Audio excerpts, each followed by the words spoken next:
space and time. We didn't know what to think. What was next? What was going to come next in this movie? What was going to come next? There was tears of joy, of parting. Leia, the binary stars, the twin stars. And this story is written, well, I guess I probably actually know who the heck is this guy right now. Where'd they get this guy from? I'm an author, like George, from Modesto, California. A historian, but George and I, we're more than historians, we're futurists. That's a new concept, because the study of the history of the past is also the study of the future. You have to remember that. The future is what matters, not some dusty old books that some grade school teacher forces you dates and times of famous battles and things like that. This book here is called George Lucas Alive. And I have to take serious issues with several things. As a Berkeley professor, I have to take issue with several things. Because how in the world are you supposed to write a book about George Walton Lucas Jr. when you've never even known him? How can you write that? I tell you right now that my grandfather, he knew him. Art Stanton, my middle name is Art. My middle name is Art. Art Stanton, a frustrated Hollywood actor, a Jewish immigrant. His father was dead in World War I. His mother spoke Ukraine. He grew up on the streets of Brooklyn. And the Italians beat him up. The Jews were being beat up by the Italians, the Irish. Everybody hated the Jews. And in the Holocaust, 6 million people died. Over 6 million people died. A whole generation wiped out by hate. But George Lucas brought not war, but he brought peace to the galaxy. He's an educator like me. He's teaching you about peace. A mission is peace. Star Wars is not about a galaxy far, far away. It's about a galaxy very close to us. I'm going to stop using those metaphors. It's about Earth. The nuclear bomb, first we had, Lincoln called this hot air balloon the great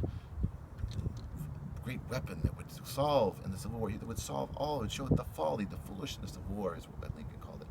The hot air balloon led to another weapon, to another weapon, to another weapon. Now, and then eventually this star that we can blow up planets, what is it going to lead to? That is the question. That is the question. To be or not to be as a planet. And now I'm going to tell you about my story, Professor Matt Art Tuttle. Growing up here in the Central Valley. Is it Tatooine? Is it the desert wasteland? No, not really. It's the farmland capital of the world. It's verdant, flush with, we got a lot of agriculture here in the Central. It's not Beverly Hills 90210 Beach Town, but artistically it is Tatooine. There's no art, there's no jazz, there's no John Williams conducting the Boston Pops Orchestra. It's hillbilly locals. It's local locals, baby. It's gangbangers driving down the McHenry. It's not American graffiti nights anymore, baby. It's a long way from American graffiti. Harrison Ford pulling up in his hot rod. We got drive-bys right now. And it started at the beginning. This is episode 1. Now, nobody is going to write a story or a movie about George Lucas until after he is the sad day that he is gone, because the last Hollywood screenwriter to do this was a man named Orson Welles. And William Randolph Hearst was the most powerful publisher, most powerful movie maker of all time.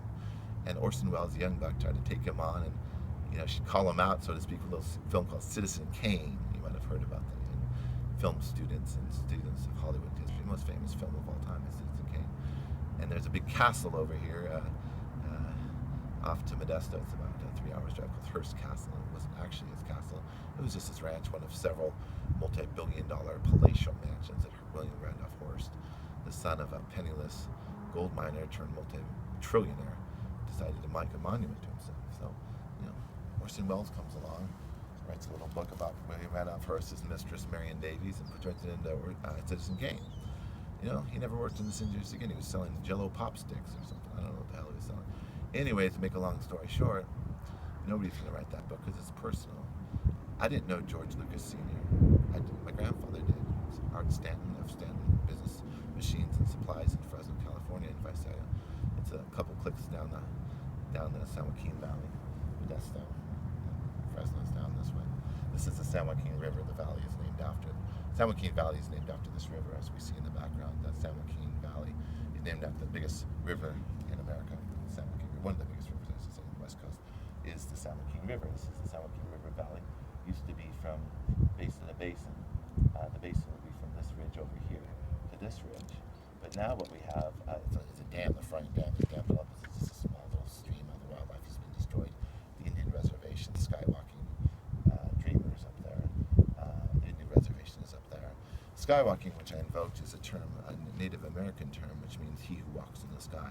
The Native American reservation up here is home to the Mono Indians.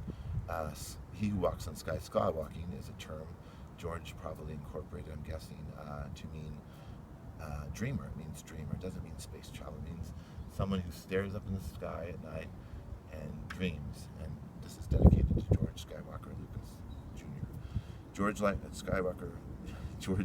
Walton Lucas Sr. was a businessman. Now, all you armchair psychologists out there are probably thinking to yourself, this is interesting biographical material. Darth Vader in German means dark father. It means dark father. Well, dark father that's an interesting concept. Maybe George was writing an autobiographical piece about himself, Star Wars, where Modesto is Tatooine and Darth Vader is the dark father. We won't go there. He is a Death Star full of lawyers. We won't go there. But I knew somebody named Mark Stamp. A long time ago, he was a Kirby vacuum salesman. Had 5 families to feed. 5 families to feed. Came here to the Fresno Valley, San Joaquin Valley with 5 children. And a wife, sole provider. Door-to-door sales, Kirby vacuums. And he taught me all the wolf in sheep's clothing tricks. We would knock on the door, the 3 little pigs would be there. Anything we could do to get into that door. Anything we could do to get into that door. Any con, any trick to sell that Kirby vacuum we would use. My wife's having a baby right now. Can I use your phone? I'm not selling a Kirby vacuum. We're not buying. I know you're not buying, but we're selling a Kirby vacuum. All the tricks of the trade. A frustrated Hollywood star. But he used his stardom and dreams. He wanted to be a lawyer like George Lucas Sr. George Lucas Sr. was a Hollywood. He wanted to be an actor too. That's how he met his wife. That's how George Lucas was born. Jr. was born because of a play. But they used their acting abilities to sell, to provide for a family. They were honest, fair men. I can say that, and they were very level-headed. Now, my grandfather, Art Stanton, always said the most successful businessman in Fresno history. Like George Lucas Sr. was a very successful man in Modesto history. In Fresno, when we used to go to the Star Wars movies, my grandfather would always say, I knew George Lucas Sr. I was just like it. We were in the same stationery business supply store. I knew when he was in Fresno, ever at the different inn, and when he was starting out, he was a young buck, and then he went to Modesto and took in, and he always that was his big claim to fame, that he knew George Sr. And we were taken to all these movies over the years and all the merchandise, and it was a thing. I'm not going to go into George's personal life or different things like that, but I can say that Matt, was very similar to George in a million ways. And this is a very serious part of the movie, is that my first train set like George's was the Lionel toy train set, made from 1950. The Lionel Toy Train Company was the toy of every American boy from the 1900s to this day. I'd say the late 1960s. Every boy in America had a Lionel toy train if they were lucky enough. George's father was lucky enough. He owned a very successful store, and he gave him a big Super Chief, the aluminum silhouetted that was the top of the line with the 3 engines and the red and the gold, and the one I had, just like me. And like George, I didn't know it, but I had the same as him. We never had a living room. Basically, what we had was a train room. Our living room was a train room, and we had the toys of the Super Chief, Santa Fe, ATSF, Lionel Toy Train Set 2503 whistles. Just like George's, we had it all set up, and that was my first film made with, like Steven Spielberg, among others of the generation. Our first films were Lionel Toy Trains, and George had made many, reading his biography here.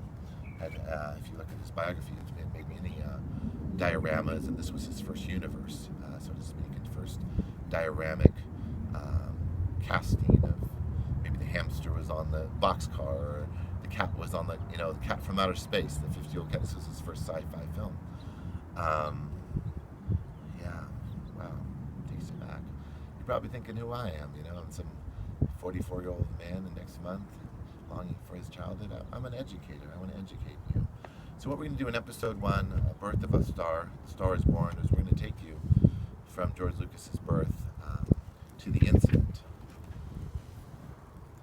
Modesto B, the accident, his car accident in a souped-up Italian sports car. This is episode Birth of a Binary Star, Modesto B.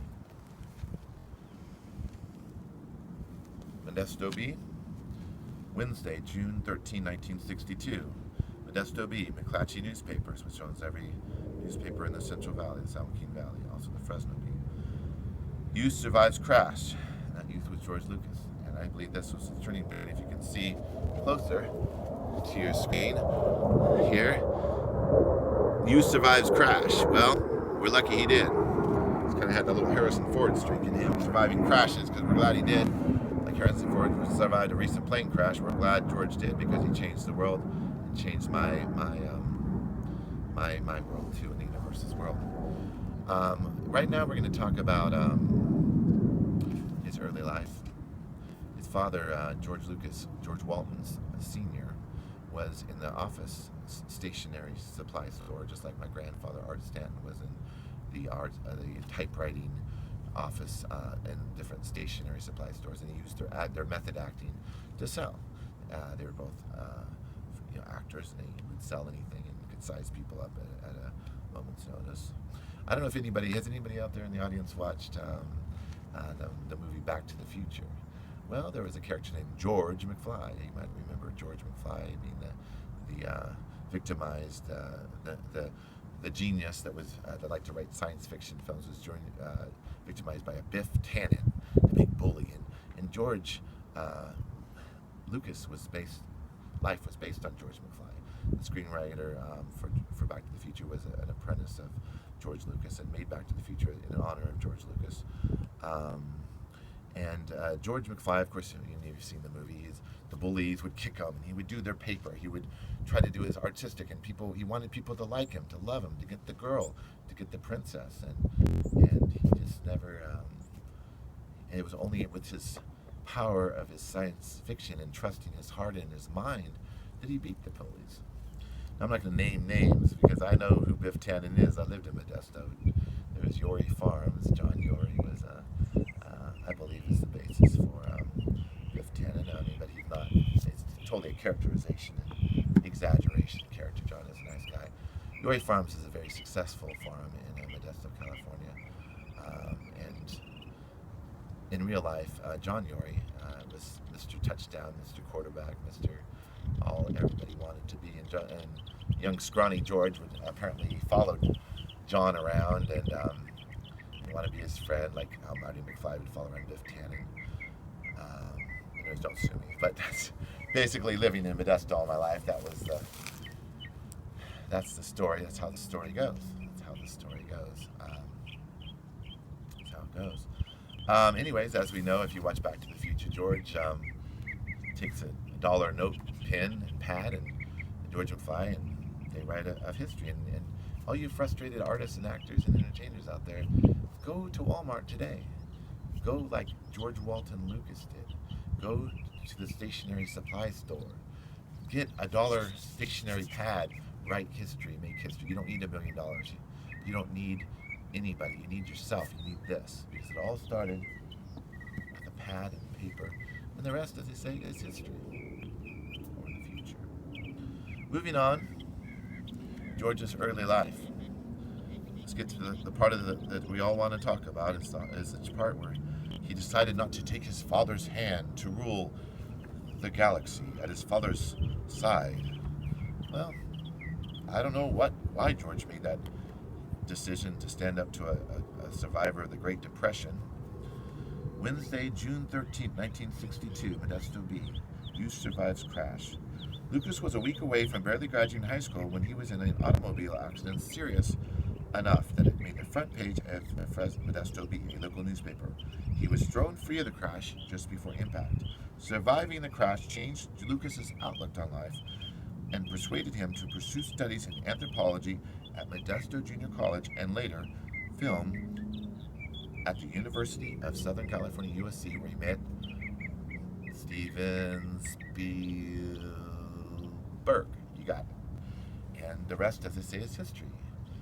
And another young filmmaker, which we all admire, the godfather of rebel filmmakers, Francis Ford Coppola. Okay.